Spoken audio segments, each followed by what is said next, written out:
Prin intermediul acestui clip vreau să vă transmit ceea ce simte un copil atunci când își pierde tatăl. Dacă pielea vi se face de găină, puteți să dați share și totul va fi ok.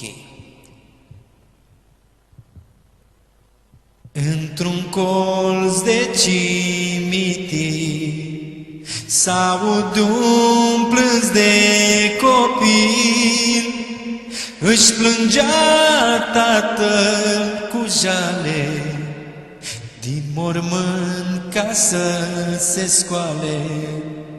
Stai gropat de un minut, pe tata să-l sărut, nu da pământ peste el, că-mi este milă de el.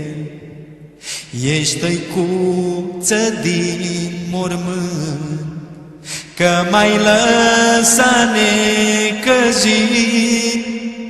Doamne, tata, înapoi, că-s mic și plin de nevoi.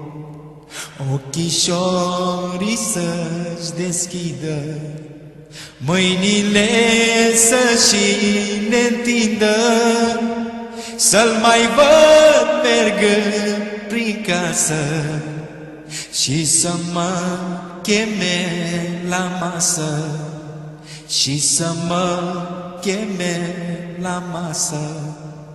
Doamne, ascultă ruga mea, înviază-l pe tata,